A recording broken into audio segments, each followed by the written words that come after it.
And it's Daisy. How are you doing today, Daisy? It's been good. It's a good day. It's been a great day. It's been a really great weekend. It's been a really full weekend. Full weekend. Yeah. It's good to just I feel like ever since COVID and kind of coming out of it, finally spending time with people, finally just having good weekends. Mm-hmm.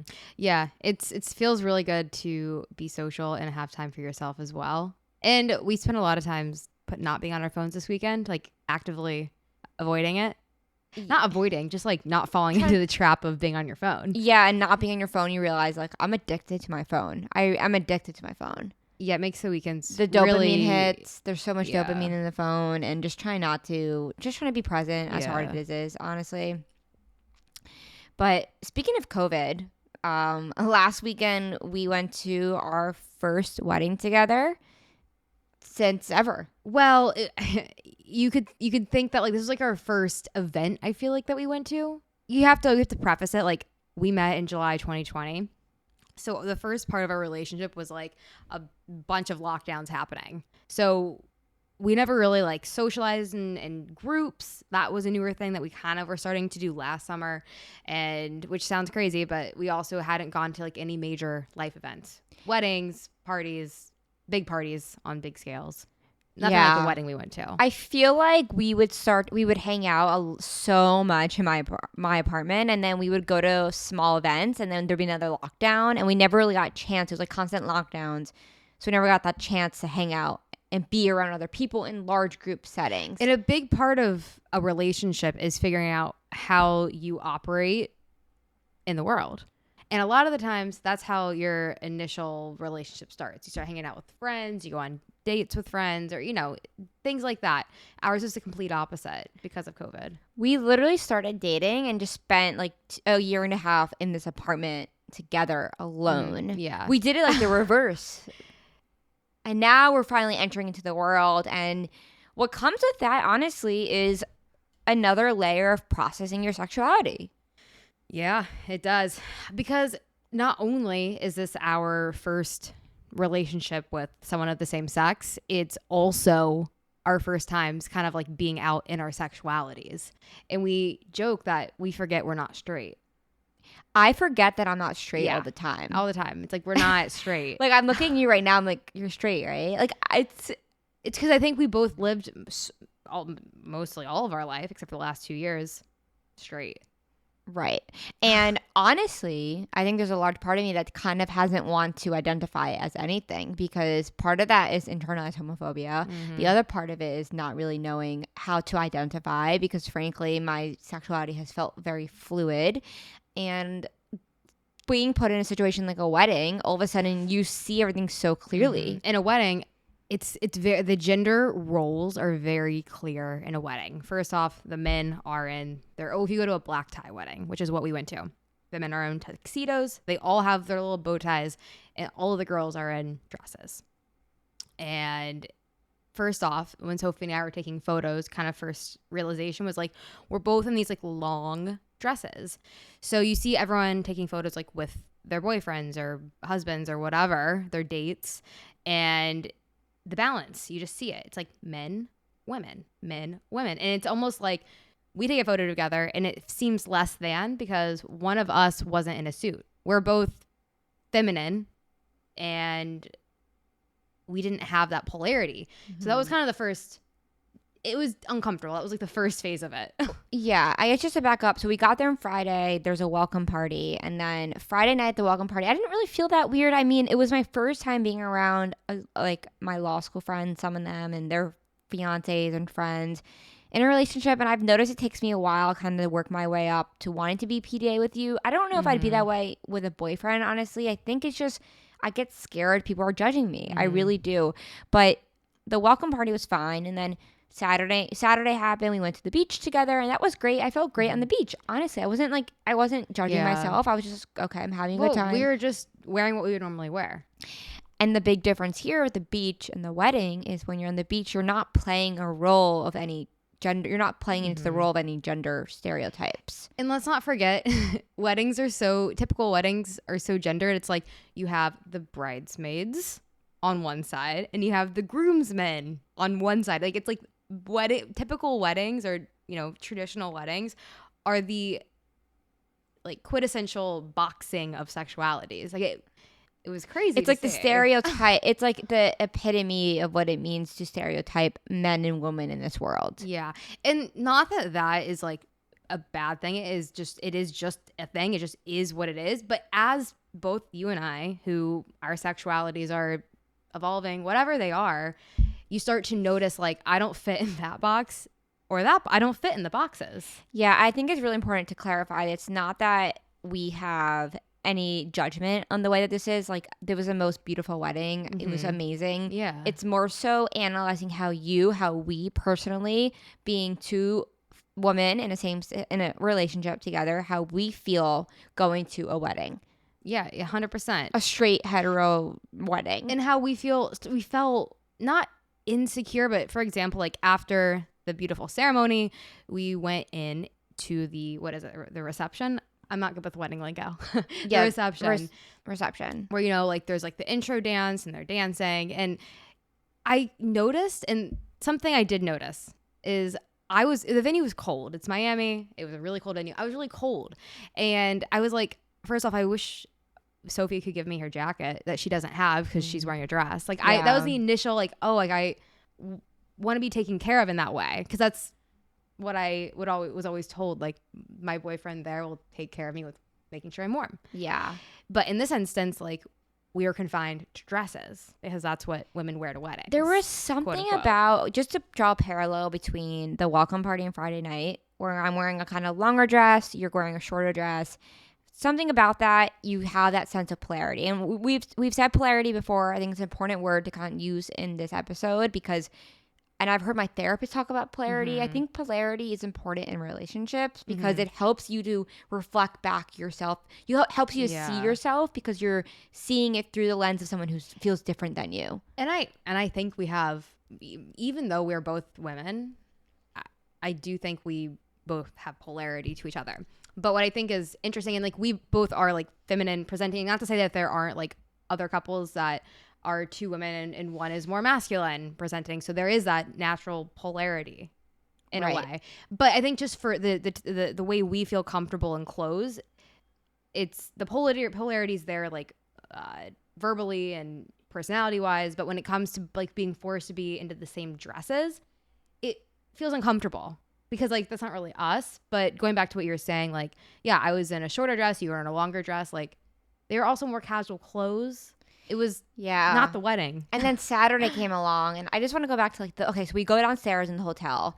I feel like we've been kind of going back and forth. But this is, like, when it really hit. We go downstairs and, like, all my friends' boyfriends and fiancés come downstairs. And they're in their bow ties and their suits. And it's, like, literally, like, a horde of men on one corner of the hotel lobby. And then there's us. And then it's like, okay, all my friends are like, let's get girls' pictures. And then there's Daisy. And it's, like, kind of like, does Daisy get in the picture? And my law school friends are like, Daisy, come in the picture. And then, like, their boyfriends aren't coming. In my head, I'm like, wait, like, Daisy, why is Daisy coming in the picture? She didn't go to law school with us. This is for law school friends. Right. And their boyfriend, but she's not a boyfriend. So it's like no one really knows where to put you, honestly. I feel like my friends didn't know. And they were all very well intended. And people are just trying to adjust in the same way we were. But they didn't know where to put you. Because if you were a boy, you clearly would fit into that role. If the girls could do their own thing, they take their pictures together and the guys hang out and watch. Yeah, but I'm a girl. I like to take pictures. I like to do things. But it's your group of friends. So it's not natural for me to be like, oh, like, let me come join the pictures. So there's two parts.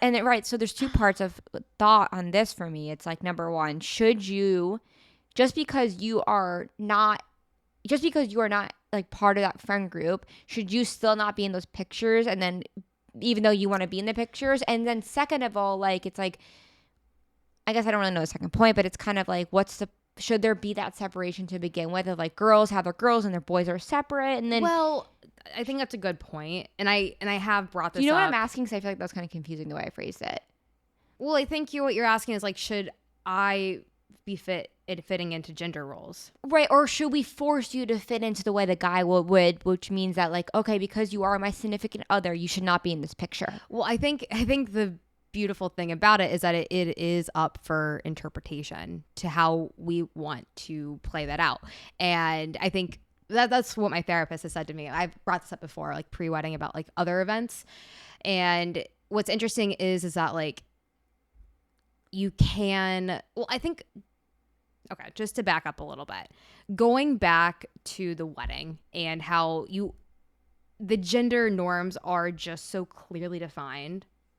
Men are in tuxedos generally, women are in dresses. Like that just like makes it like visibly obvious. Like people like are pointing you out. Whereas if you're at an you event, feel different. you feel different. And no, not only do you feel it, like you are different. Like there's two guys, our friend Peter and his boyfriend who are in a relationship. So there is one gay couple there. Then there's us. And then there's how many people at the wedding? 200 people. Mm-hmm. Like that is less than I don't even know what 0.05% or even. Like you literally feel like not only do you feel like you are a minority, but in this situation you are, because you are not conforming to what the rest of the group is doing. Well, exactly. And going back to my point, like what my therapist was saying was like you can pick how you want to operate. Like, do you want to like go and talk to the guys? Like it doesn't have to be like a conventional sense of like you go and talk with the girls and like you do what the girls do. Like you get to choose like what fits you and what you want to do.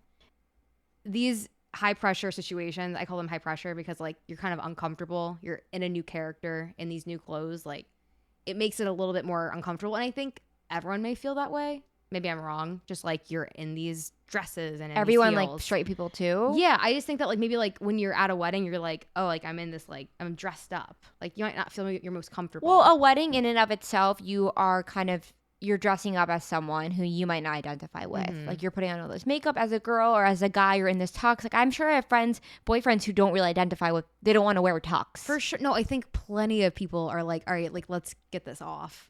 You know, Right. I think that you're putting on this like, when was the last time prom? Last time you wore a dress like that, or was another wedding? Like that's not people's day to day like. It doesn't outfit. feel natural. A lot of people probably don't feel natural. Like in 4-inch heels and a dress that has Your sticky hair tape done. on and their makeup done. Sticky tape, yeah. And guys don't want to be like having their neck tied up with like a bow tie. Like No. it's naturally like, it's like people are like, all right, this is just for the looks, of course. Definitely. Which is fun. Right. So, which is fun, but it's just, you have that one layer of kind of like doing these things that feel inauthentic. So you have that layer of everyone is kind of really rigid in these boxes. And then within that, you had us. And it's like, we couldn't even fit. Not only were we trying to fit into these things that in and of itself feel kind of awkward, not awkward, but like you're in a dress, like my feet hurt. Like I don't really want to wear all this makeup. And then on top of that, with my girlfriend. Yeah. There's a lot of different variables here. There's a lot of variables. So to keep like the more shallow ones or the more simple ones, let's stay with that for now, because lessons we took away like from our first wedding together, because we do have more coming up. We were like, okay, like how can we dress next time to feel more comfortable? And we we're like, maybe like we have our dresses, like maybe like someone wears one that's a little shorter, one that wears a little longer, so we feel like there is that polarity. I guess I just want to I want to know, like, do we need to wear different outfits to feel comfortable with each other? Like, to what extent was this a level of us just feeling like, for me, this brought out so much insecurity and internalized homophobia for me. Like, I just felt so awkward. I felt like I don't want to go on the dance floor and dance with you because everyone's dancing with their boyfriends. Yeah, that was felt. And if I was in a different outfit, would that go away? No. So it's interesting. Not. No, I know, but it's just like, why are we? I don't even think that's the answer here. No, it's not. I guess I was trying to like start to like peel back. I was just thinking that way. Yeah. But maybe it doesn't. Maybe it is irrelevant. I think it plays a role, and it played a role for purposes of paralleling the welcome party and that night. And we did really feel like we're trying to figure out, why do we feel so weird? And a large part of it is because we felt like we were really playing the role of very female, feminine woman. And traditionally, looking around you don't see those two women together. Well, and here's the thing. It's like we feel like there's an absence of what it is needed to be considered in a relationship, which is like a masculine guy. Like, when we're like doing all these like super feminine things, it's like when you're looking at it through the context of standard heteronormative, I don't know how to, what is it? You look at the two of us and you're like, there's not enough. It's missing. Where's the guy? Like when you look at it through the framework of traditionalism, I think that's maybe like what a lot of people who struggle with like understanding how two women can function together properly, you're not incorporating all the other beautiful aspects of the relationship. You're looking at it through man, woman. Okay, well, that's not going to work. You can't be together because you're two women. I think when you look at it through the lens of just the construct of it takes a man and a woman to settle down and be happy together, you're leaving out all the beauty of being in a same-sex relationship that is very much looked over. That makes sense? That makes sense. Because there's so much beauty to not conforming to this and this equals this. 100%. And it's so interesting because we spend, like we said, so much time, and even this weekend or coming back from Florida, of our relationship is so beautiful and amazing. And I see so many amazing things about it. Mm-hmm. And then you go to an event like this that is so focused quite literally on these ideas. It's hard. When my friend's dad is making the speech and says that he hopes all her friends find husbands, it's like, well, what if they didn't? What if they like one of them likes women? What if that was the case? Yeah. It's just like it makes me mad, I think, because in a way it's like, I don't know, because it's like, I don't know if it's fair to make me mad, because it's like, okay, I can't be mad if everyone's straight. Like, that's not why I'm mad. I get this, like, not really represented. There's not really representation. And I don't know, but you can't help it if you're at a wedding when there's only one other gay couple. You can't help that. So what would you have wanted to see anything different physically at the wedding that would have made you more comfortable? Or is this inherently in and of itself something that just our first wedding together is going to make us feel uncomfortable, no matter if they had a sign that said welcome Sophie and Daisy? Like, no, and I don't think that can be the expectation. The idea of a wedding is like it's surrounded by two people. The wedding is supposed to be a larger version of these two people, like what they want the day to be about. So that can't be it, because weddings are about two people's love. That feels selfish I agree. Because it wasn't about us. Like, this wedding wasn't about us. It wasn't at all. But I do think it's something that we have to deep down look inside and start to unpack, because this was our first wedding. How would we know what it was like to be at a wedding together without having first gone and learning, okay, like, what's the next one going to be like?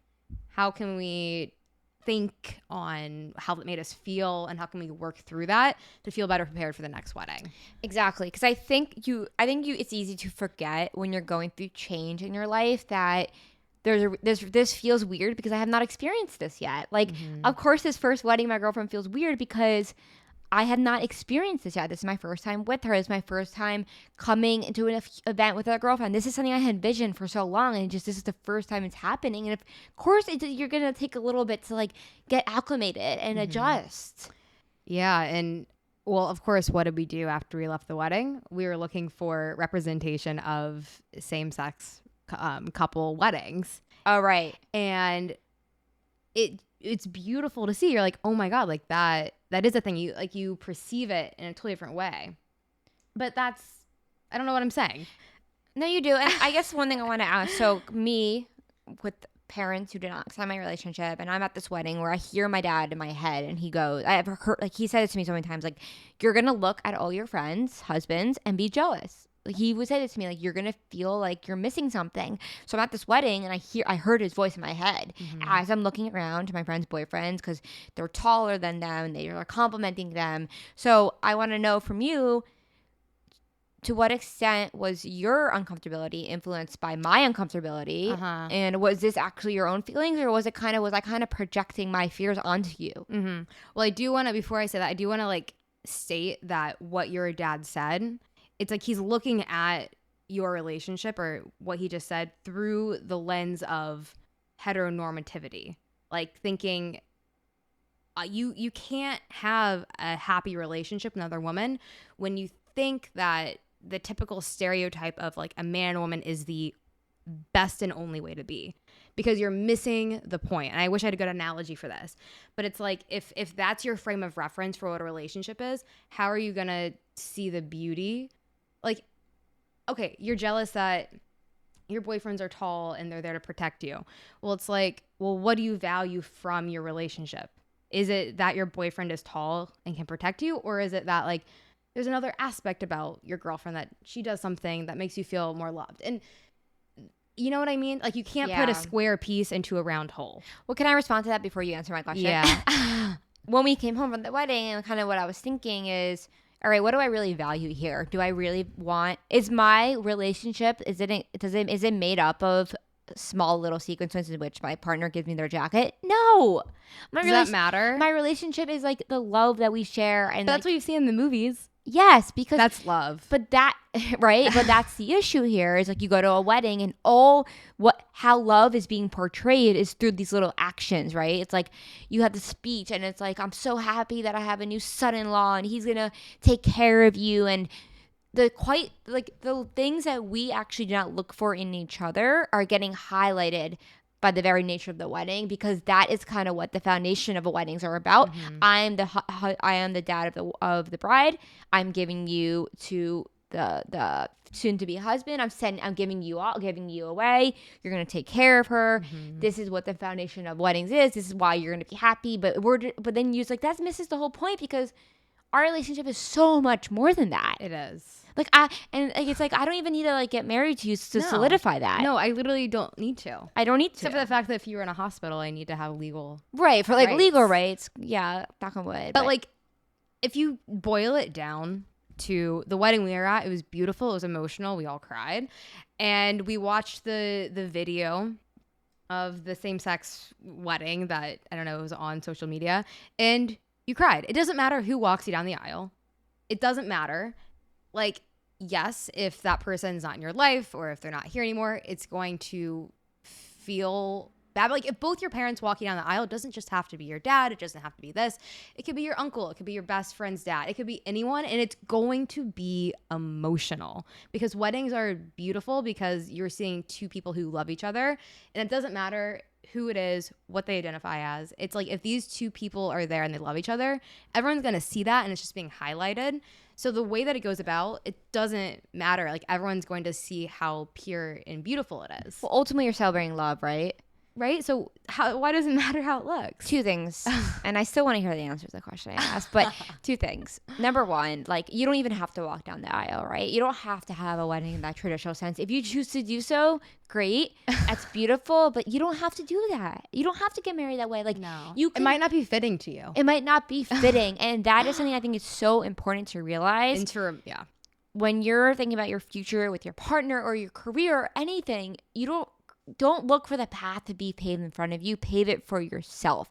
You do not need to look at, I need my wedding to look that way. Like, it might not fit to you. Second thing I want to say, like, talking about the aisle, like, obviously made me sad at the ceremony. Like, I don't know if my dad would come to my wedding. Like, that hurts me a lot. You want the people who you love the most there. Of course.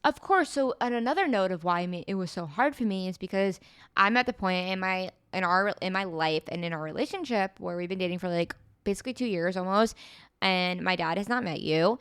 And I'm turning, 29 in a couple months, and it's like, obviously, if we continue down this relationship and we choose to get married, I'm gonna want to have a wedding. We both are. Your parents are going to want to. And I'm sitting there in my head of like, well, I can't envision this. I can't look forward to this. Mm-hmm. And that hurts me, obviously. Yeah. So that's something that makes me like shrivel up a little bit, I feel like, at the wedding, because it's like, well, how can I celebrate this? Like, I can't really look forward to this. And I remember feeling this at like one of my friend's engagement parties like a year ago, of going and feeling like, I can't imagine my parents coming up here and celebrating me. And like, that feels really shitty, man. Like, that hurts, because not only do I feel like less than in my head through these narratives it created, but I realize that like I can't look forward to this.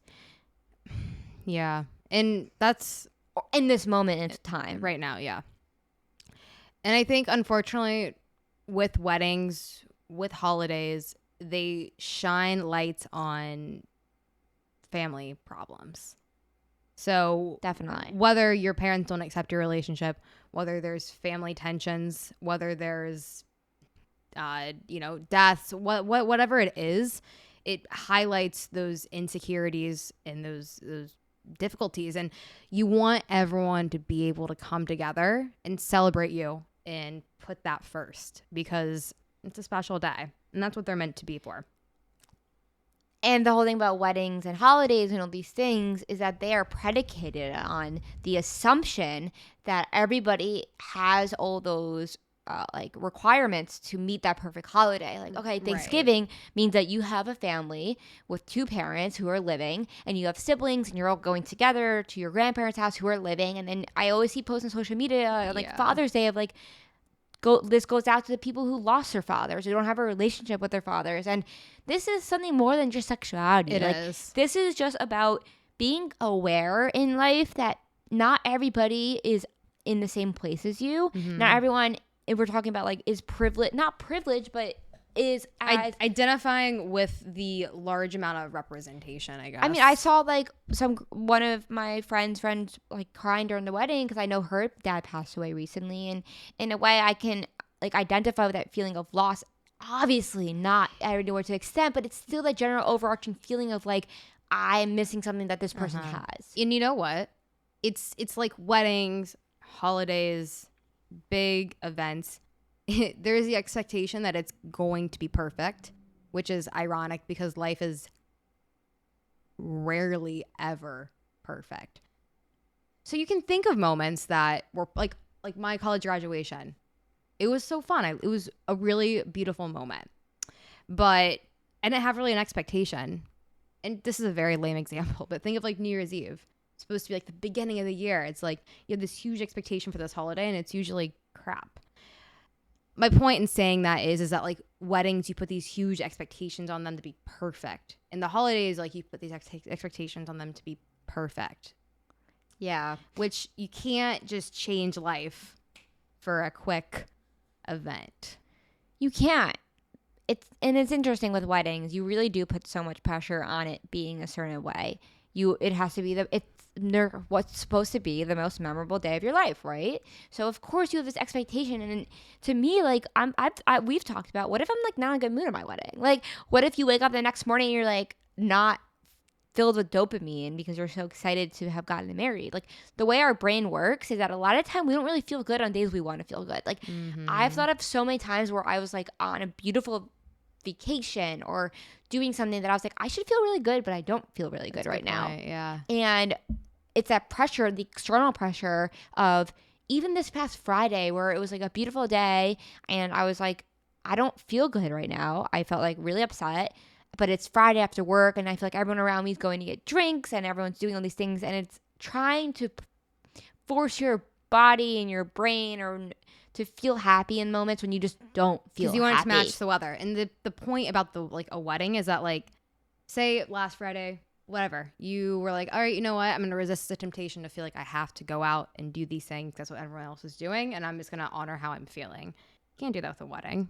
You can't do that. You have put to on the show and get married. Yeah. And it's a lot of pressure. And like, not to mention, like, okay, say you're getting married in front of a ton of people, like you're putting on the show. And I felt myself at the ceremony. I'm like, all right, I'm ready to watch this. Like, I'm ready to be entertained. Well, yeah. You know, and like, and luckily my friend Brett is very funny and like gave an amazing speech when she's reading her vows. But yeah, I mean, it's like, it is for a fact the person, you are watching a show, which is like absurd that like I'm at this wedding, I'm a +1, and it's like my expectations are like, all right, let's watch this. And it's like, you shouldn't have to perform at your own wedding. Right? I don't know. Huh. It's just it was just interesting, but I guess I do want to hear about like how do you feel like you felt? Okay, also I swear I'll answer it, but just highlighting one more thing about what you were saying, like say you're not feeling good at your wedding day. It's like, imagine like your parents aren't there. How are you possibly going to feel good? Yeah. I mean, for me, like say we get married and my dad doesn't come, I don't know. Like I don't know how I'll feel. And it's like everyone around you wants to celebrate so much. And I feel like in that moment, would I even have a wedding?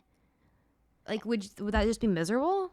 And like, how would you feel if I was like, Daisy, I don't want to have a wedding because my parents were not going to show up? Or would I still want to have it in a more low-key way? Like, I don't know. In a way, it's like, oh, everyone's going to come watch me and my dad's not going to be there. Which, that is impossible. Like... You know, it's gonna shine a light on like a very vulnerable feeling. So it's a really hard thing to work around because it's like I know you want that for yourself, like something special. It doesn't have to be in the traditional sense. It doesn't have to be in a certain way, but it's beautiful to commemorate love. And whether you're scuba diving, whether you're jumping out of a plane, like whatever it is, it's like an extension of yourself. And hey, it's not the end of the world. People get eloped and hey, my parents got married in Vegas. Like, they're still together. It doesn't, it really is not indicative of like the rest of your marriage, but it is a beautiful moment. But to answer your question,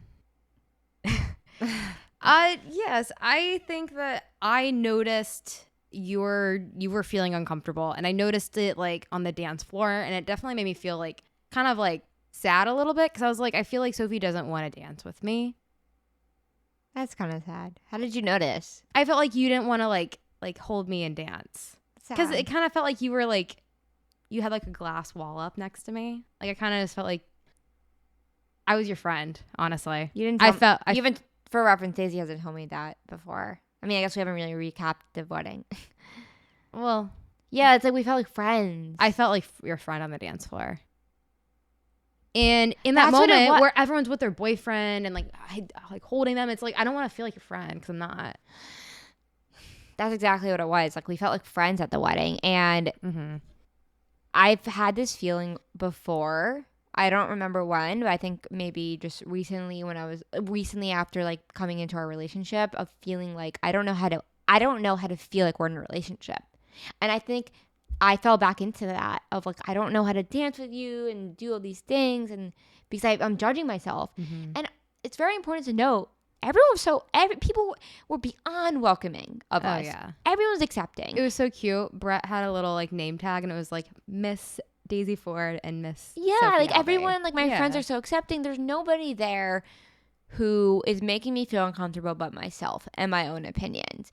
And I think that's kind of important to mention, because I don't want people out there to think that they can't go to a wedding of their friend who's a guy and a girl getting married and not have a great time. You can. I think it's about learning and understanding your insecurities, seeing how they might come up in these type of structured situations, but also recognizing that I'm sure when we go to the next wedding in this summer, we will feel more comfortable because we already went to one. Oh, I agree. And this is kind of off topic, and tell me if it's super off topic, but it just shows that even though we've been dating for almost 2 years, and we went to this wedding and we started to feel uncomfortable with each other because we felt like friends. And there was an actual thought I had after that wedding, or during the wedding, when I was feeling like we were friends. I was like, do I not bring the best out in Sophie? Do we not bring the best out in each other? Because you thought that? I had that actual thought, which clearly it was the fact that we were at this wedding that I didn't feel like I fit into.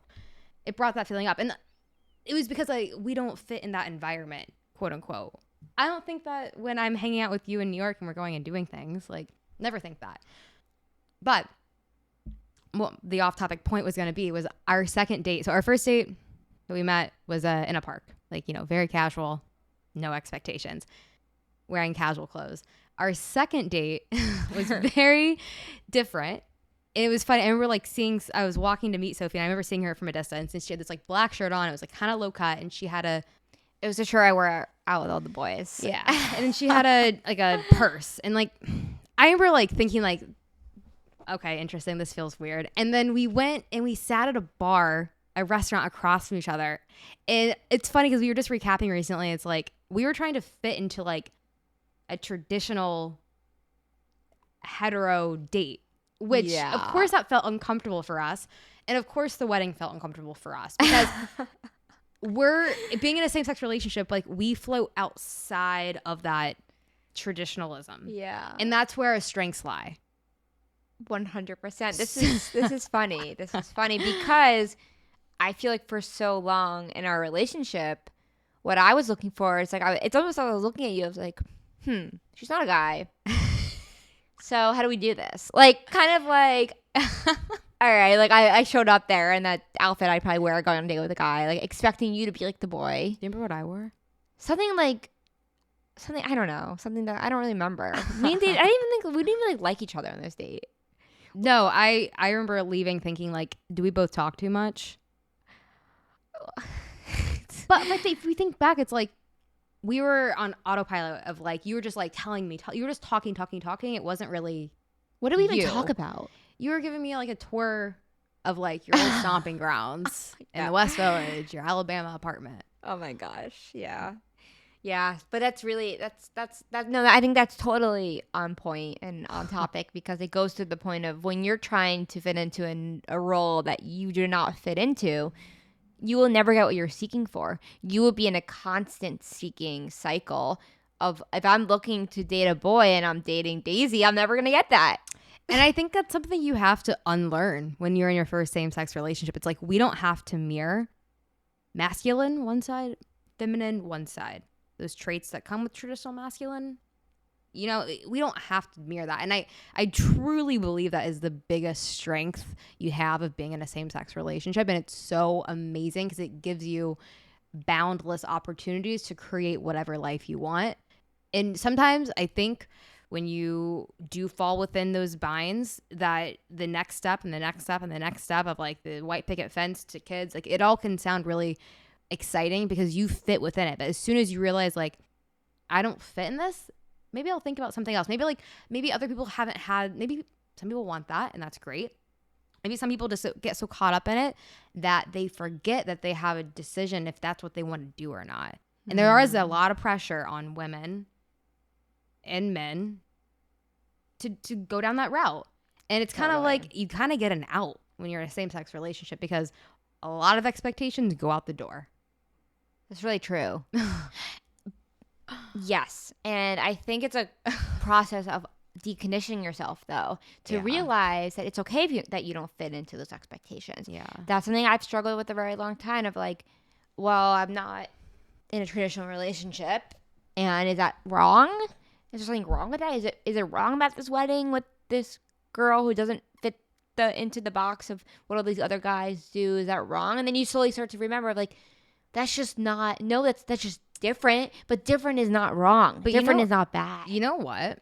We are so incredibly lucky to live in a country and, I guess like a time period where there are alternative options. Like think of like the 1950s where it's kind of like you kind of had one option. It seems like I wasn't around then.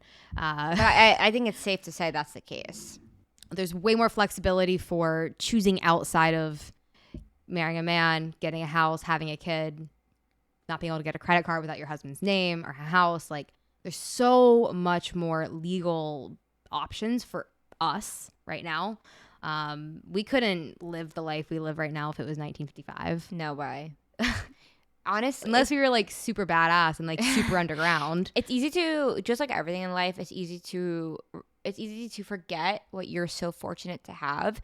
I mean, I'm so grateful that we can even go to that wedding as a couple and not like be threatened or have people like stare at us in a scary way, right? Mm-hmm. I mean, and we didn't have that experience. Like we had a welcoming, loving experience, and that just shows.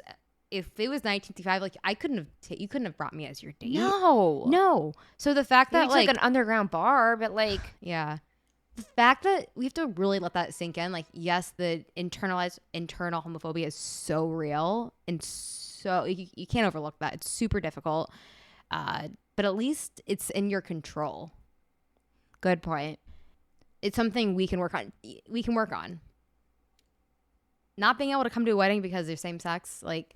It's different. Like there has been a path that's been paved for us that like it does give us a lot of opportunity for us to live a very, very good life. That's such a good point. And I think that maybe that makes the hurdle, the internal battle, a bit easier because you realize the obstacle is kind of just you. The obstacle, yes, of course, there are still ways and ways to go in society, legally, and just culturally for acceptance of the community. But I think that knowing that there is so much acceptance, especially where we live and our friends, and that we can go and embrace our relationship at a wedding for that reason is beautiful and amazing. And that's not to say like we are both very feminine presenting women. Not to say that everyone would have our experience. Definitely by not. any means. Like I mean, it's important to recognize that yes, we are feminine presenting, and that makes people feel comfortable. I think if you're thinking about it in the terms of traditionalism, because Right, because it's like it's one less deviation from the norm. Yeah. And Right. It's a good way to put it. and it shouldn't be. That should not be the case. No, it shouldn't be. But that just isn't. I've had my therapist tell me, like, you are privileged because you are femme.